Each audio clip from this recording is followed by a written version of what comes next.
o reino de Deus. O que é nascido da carne é carne, e o que é nascido do Espírito é Espírito. Não te admires de eu te dizer, importa-vos nascer de novo. O vento sopra onde quer, ouves a sua voz, mas não sabes de onde vem, nem para onde vai. Assim é todo o que é nascido do Espírito. Então lhe perguntou Nicodemos, como pode suceder isso? Acudiu Jesus, tu és mestre em Israel e não compreendes estas coisas? Em verdade te digo, que nós dizemos o que sabemos e testificamos o que temos visto, contudo não aceitais o nosso testemunho. Se, tratando de coisas terrenas, não me credes, como crereis se eu vos falar das coisas celestiais? Ora, ninguém subiu ao céu, senão aquele que de lá desceu, a saber, o Filho do Homem, que está no céu. E do modo porque Moisés levantou a serpente no deserto, assim importa que o Filho do Homem seja levantado, para que todo que nele crê tenha a vida eterna. Esse é um encontro, né, um dos primeiros encontros que Jesus tem, né, com personagens significativos no Evangelho. E é um encontro paradigmático. Em que sentido, né? Aquilo que Jesus tratou com Nicodemos é justamente aquilo que ele trata com cada um de nós nas nossas próprias interações com ele, né? Mas para a gente entender isso, a gente precisa dar uma olhada nesse personagem, né? Quem é Nicodemos? A gente já ouviu, né, histórias relacionadas a esse personagem. A Maria falou aqui agora há pouco de um importante teólogo aí do nosso cenário moderno, que tem um nome, né, inspirado no nome do Nicodemos, que é o Augusto Nicodemos. E Nicodemos, o Nicodemos aqui dessa história, né, é um sujeito que foi encontrar com Jesus de noite, né, numa hora que ninguém estava vendo, né, porque tinha algo que ele ouviu da pregação de Jesus que perturbou completamente seu coração. Mas a história de vida dele é uma história muito interessante, porque o nome Nicodemos é um nome grego, né, que significa o conquistador do povo. Isso pode não parecer muita coisa para nós, mas naquele contexto quer dizer que provavelmente Nicodemos era um cara que nasceu fora desse circuito aqui de Jerusalém, em uma parte, né, de Israel ali, quem sabe de cultura mais grega, né, mais ali para o norte, alguma coisa assim. E que esse homem construiu a vida, como a maioria de nós. Um sujeito que batalhou para ganhar espaço, para ganhar renome, né?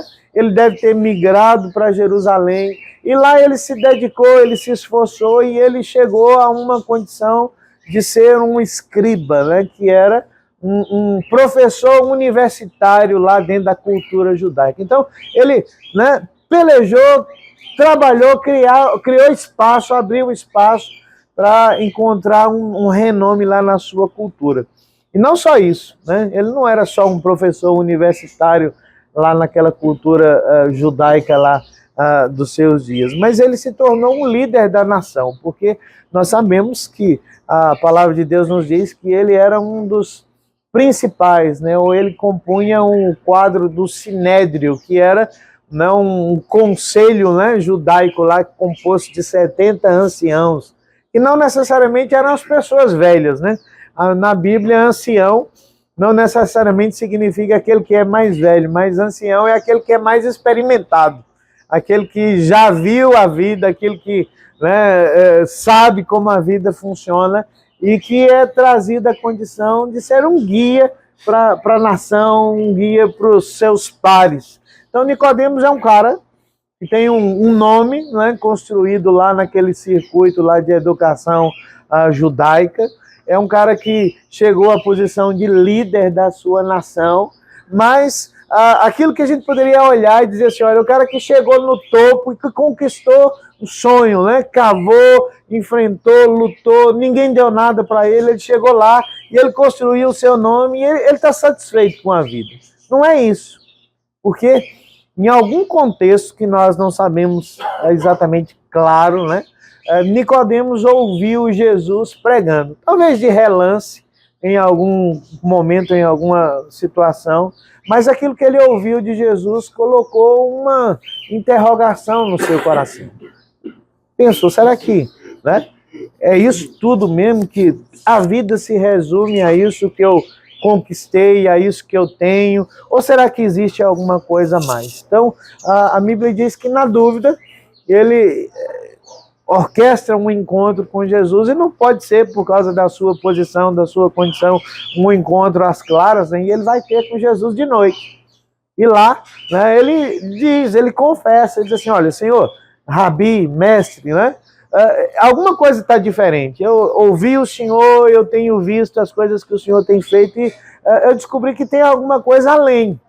Ninguém pode fazer as coisas que o Senhor faz ou dizer as coisas que o Senhor diz se essa pessoa não vier da parte de Deus.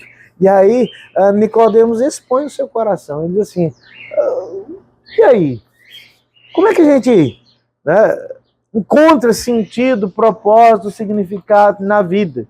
E Jesus, como, né, um rabino, como um mestre, devolve a pergunta, né? Isso é um método rabínico, né, muito famoso, né?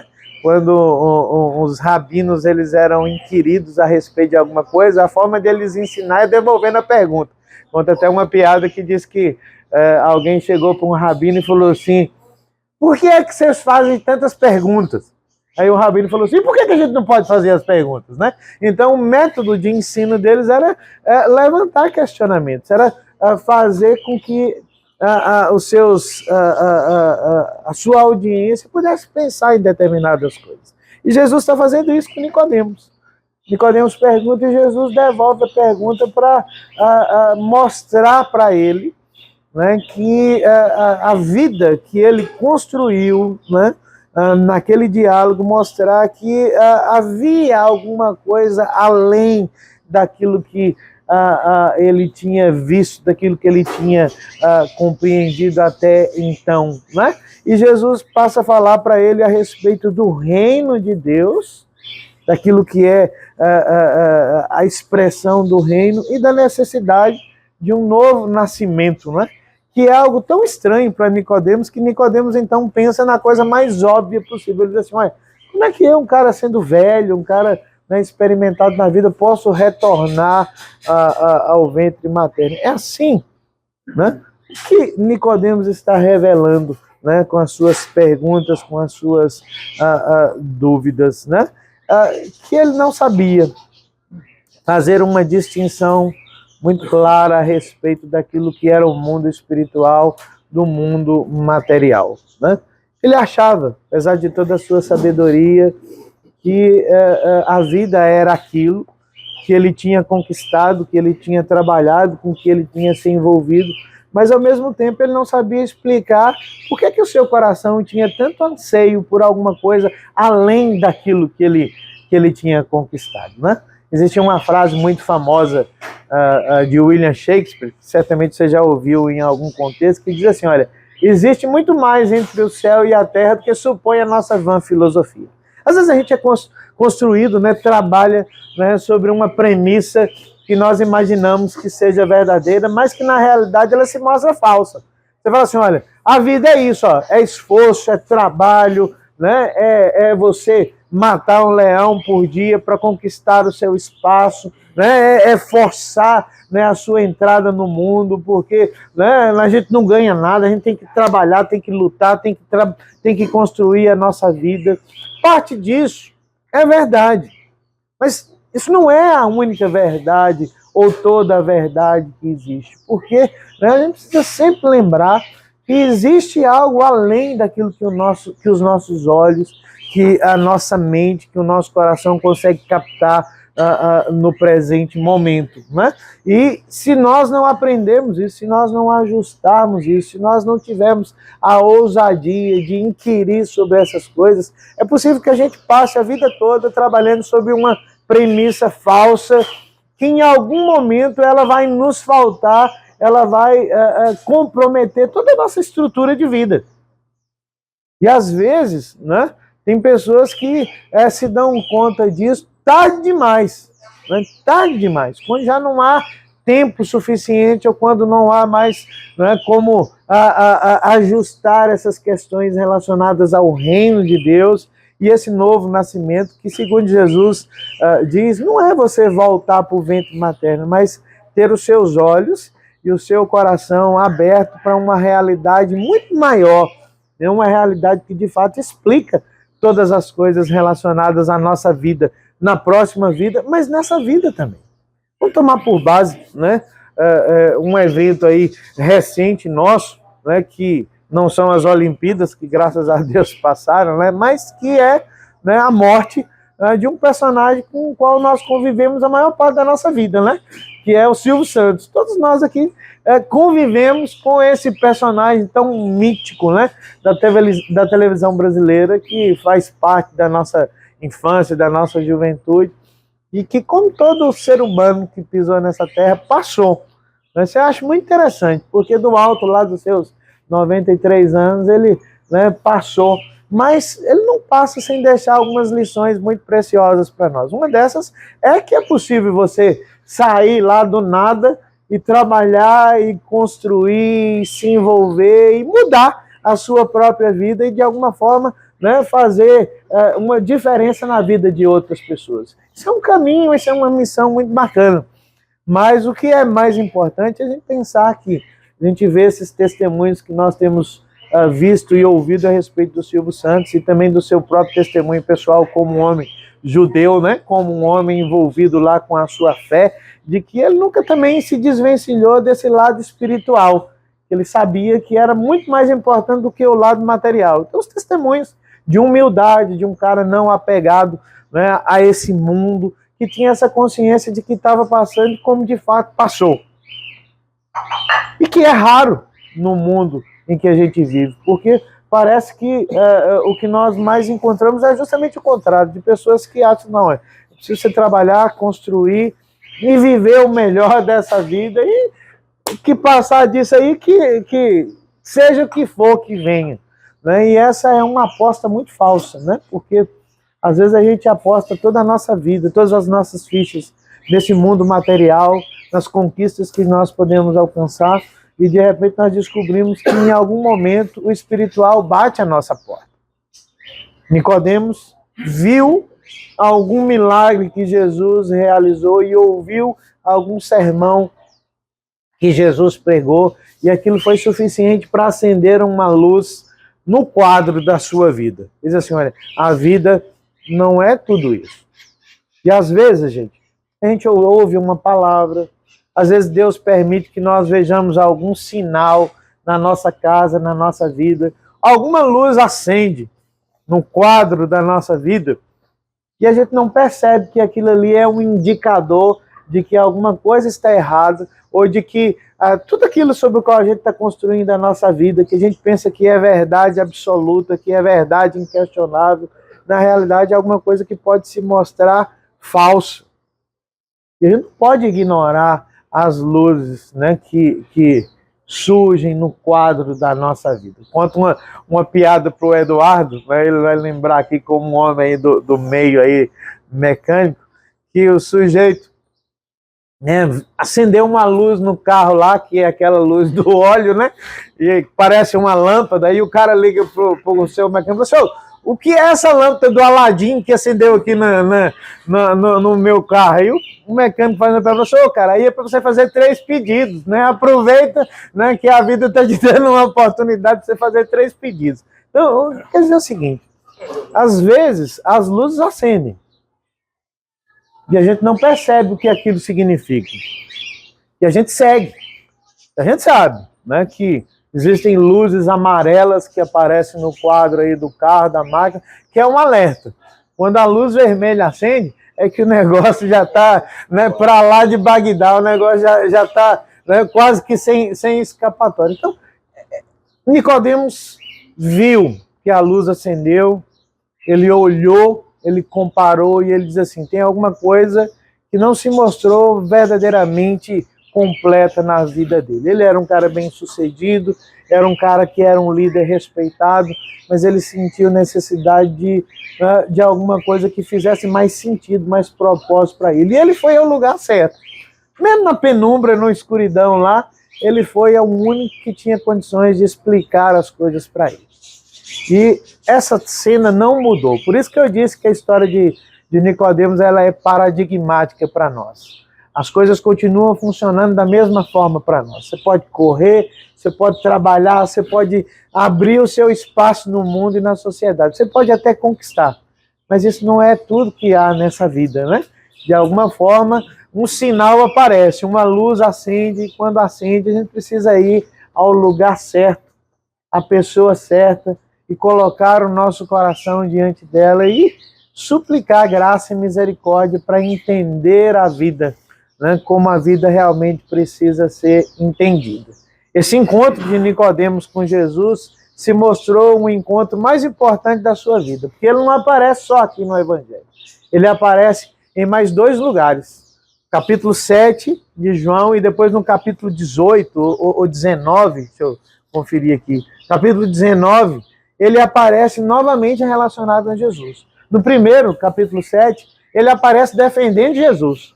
Quando alguém colocou em xeque lá a credibilidade de Jesus, ele falou, não, esse cara é confiável, né? Eu ouvi, ele realmente tem alguma coisa para dizer importante para nós. E lá no capítulo 19, ele aparece participando do ofício fúnebre de Jesus. Ele foi lá, né, e ele deu a cara e ele, né, abraçou, né, Jesus como Salvador e se envolveu com Jesus até o fim da sua vida. A sua vida foi mudada por conta daquele encontro. Houve tempo suficiente, né, para que as coisas realmente importantes fossem pontuadas na vida de Nicodemos. Então, fica um lembrete para nós, né? Quando a luz acende no quadro da nossa vida, por alguma razão, a gente precisa parar e precisa ir ao lugar certo, ao especialista, né? Para dizer assim, o que está acontecendo, como é que eu posso entender, compreender isso, né? O que é que isso está chamando a minha atenção? Porque é para um mundo muito mais especial, um mundo que é verdadeiramente um mundo que traz sentido e significado para nós, que não é este mundo material, meramente falando, mas é o verdadeiro mundo espiritual, onde Deus habita, onde as coisas de Deus, né, fazem sentido e propósito e que devem governar a nossa vida também nesse mundo material. Que Deus nos abençoe, que Ele, né, nos dê graça e misericórdia nesse sentido, para entender isso, enquanto, né, nós temos essa oportunidade de refazer aí a nossa caminhada, a nossa jornada nesse mundo. Que Deus nos abençoe. Amém? Alguém quer acrescentar alguma coisa, quer colocar alguma coisa aí para nós pensarmos dentro desse texto, antes de nós passarmos para o nosso momento de oração?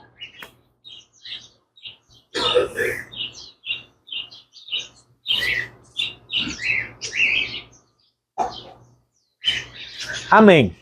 Como diz aquele velho ditado, quem cala consente, né? Eu compreendo que é suficiente para nós nessa manhã. Então vamos passar os nossos pedidos. Se alguém tiver aí, né, algum pedido, quiser lembrar de alguém, alguma situação, né, fora daquilo que a gente já ora normalmente, que é pelas nossas vidas, pelas nossas famílias, pelo nosso trabalho, pode pedir nesse momento. Passou só uma deixa aí, é uma série, né, na Netflix, é The Chosen. The Chosen, uma série. Todo mundo assistiu, quem não assistiu, eu recomendo que eles dão uma ênfase boa nesse personagem do Nicodemo. Né? Nos primeiros capítulos ele já mostra ele o encontro dele com Jesus. Com Maria Madalena e expulsando lá o demônio. Então assim, bem legal. Interessante. Então deixa ele lá. Ele não conseguiu, né? Ele não conseguiu. Jesus conseguiu, né? Isso foi a frustração dele, né? Você deu o alerta para ir buscar Jesus. Verdade. Então lá fala bem. E aí são três temporadas já, né? Não, é mais. Quatro. Então chama The Chosen, viu? Recomendar a todo mundo aí. Os escolhidos. Outra recomendação também, eu vou jogar no grupo lá uma sugestão de aplicativo da Bíblia, que às vezes a gente nem tem costume ou não tem muita familiaridade com a Bíblia, né? E aqui tem muita gente chegando, já não sabe qual que é, essa familiaridade, tem alguns aplicativos. Vamos orar, vamos agradecer a Deus. Vou pedir para o Lucas, né, lembrar aí do Sérgio Paulo, da Sabelina, lembrar das nossas famílias aqui, lembrar do Enio aí, né, que está aí na na árdua e boa, né? Boa tarefa de sempre manter aí o clube, né? Na direção correta. E a gente agradece pelo espaço e vê que ele tem feito um excelente trabalho. Deus continue abençoando a vida dele, abençoando a vida da Juliana também, da casa dela, que também sempre tem nos recebido aqui, participado conosco, né? Aqui é a casa dela, mas o Diego também, vamos orar para abençoar a vida deles. E a gente vê como que Deus direciona, né, as coisas, né? Porque a gente começou ali, reunindo ele, acho que o primeiro falando do Diego, na minha casa, na casa do Lucas. Aí o grupo está crescendo, né? E Deus usou, cadê o Kelsen, né? Esse é o Kelsen, né? Que tem sido um dos entusiastas aí do nosso café, e ele tem apoiado muito. Então ele deu a ideia, vamos fazer no clube. E viabilizou, né? De maneira que as coisas vão se encaixando aí, tá tão gostoso, né? Esse ambiente aqui, esse local e o café. A gente percebe. A visão de Deus, né? Usando o Kelsen. E a gente percebe, tá falando isso com o Kelsen, que assim, o clube é um lugar, além de ser tão aprazível, tão maravilhoso, é um lugar que todo mundo se identifica, né? Porque assim, às vezes na casa a pessoa fala, mas eu não tenho tanta intimidade para ir na casa de fulano e tudo, né? Então no clube já é nossa casa, né? Então já fica todo mundo à vontade. Mas impede, pastor, de alguém que queira receber ou em casa. Não. Né? Porque às vezes tem gente chegando e não conhece a origem do trabalho. Começou nas casas, a gente, na verdade, se espelhou num trabalho que tem em Passos, que lá hoje é um trabalho grande mesmo, chega a ter 50, 60 pessoas, eles vão muito nas empresas. Às vezes a pessoa tem uma empresa grande, um espaço, não, quero receber lá na minha empresa, os meus funcionários participarem. Então quem é novo, às vezes, não sabe conhecer o trabalho. Quiser, assim, eu quero fazer na minha empresa, ou nem quero. É uma oportunidade, né? E a ideia é essa, mas aqui no clube foi uma coisa bem já funcional, grande, espaçosa. E lembrar assim, gente, isso que o Sérgio Paulo está falando, Zé Maria, nosso propósito é orar uns pelos outros, né?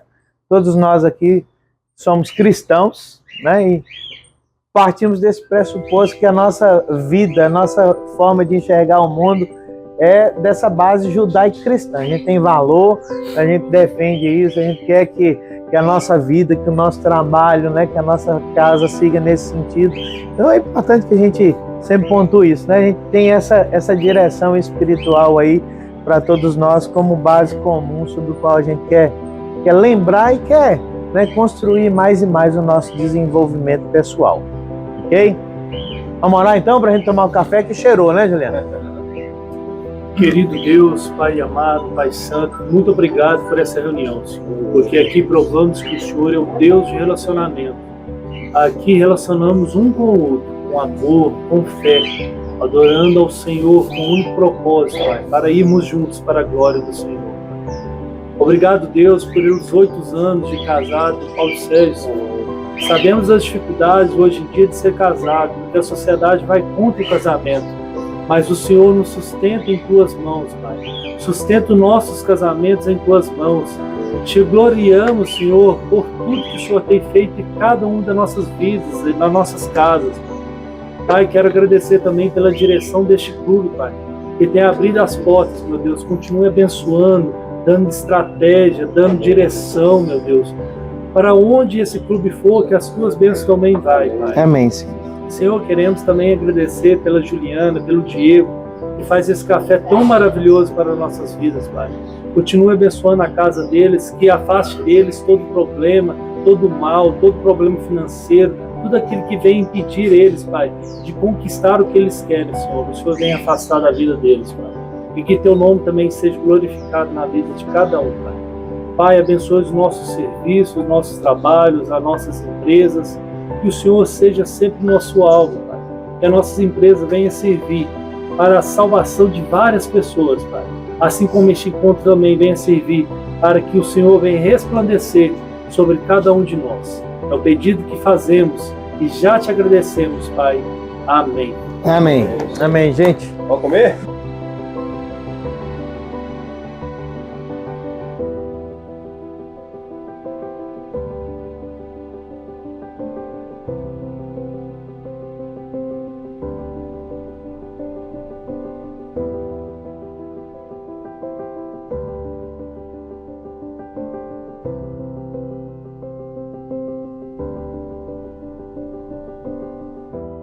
Vendo a verdade, expressando a glória do Senhor, uma família vivendo um compromisso de grande amor de Cristo. Eu preciso de ti, querido irmão, precioso és para mim, querido irmão, eu preciso de ti, querido irmão, precioso és para mim, querido irmão.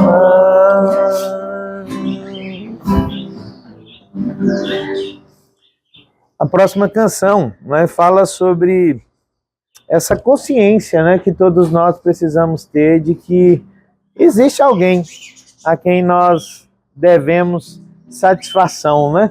A Bíblia usa uma imagem muito curiosa. O apóstolo Paulo, escrevendo aos Filipenses, diz que um dia todo joelho se dobrará, todo olho verá, todo joelho se dobrará e toda língua confessará que Jesus Cristo é o Senhor. Obviamente, né, essa visão, essa a devoção e essa confissão não vai ser voluntária para muitos. Para quem viveu com essa consciência de Deus, vai ser um testemunho de louvor. Mas para quem viveu, né, como se Deus não existisse, como se não houvesse nada além do amanhã, essa vai ser uma confissão muito dura, vai ser uma visão muito assustadora. Então não há opção, né? É uma ou outra. Ou nós vivemos com essa consciência de que existe Deus e que os nossos atos contam, os nossos valores, eles fazem diferenças, porque um dia nós vamos prestar conta disso, ou então a gente vive, né, como se não houvesse amanhã, para descobrir que haverá um amanhã e que a gente vai prestar contas disso, mas será tarde demais, né? Por isso que a canção fala que a gente precisa lembrar desse Deus, da santidade que Ele tem, né, e viver com esse propósito de vida nas nossas vidas. A canção fala: teu nome é santo, o teu santo nome, melhor dizendo. Todo se confessará, louvado seja o teu nome, teu santo nome.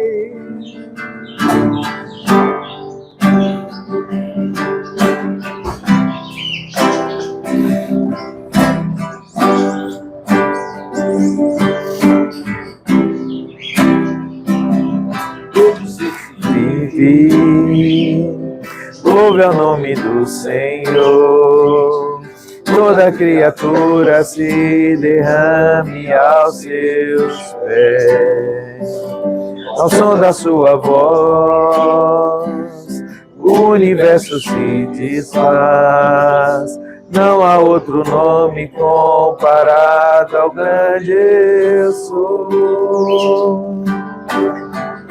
E mesmo sendo pó, com tudo que há em mim, confessarei.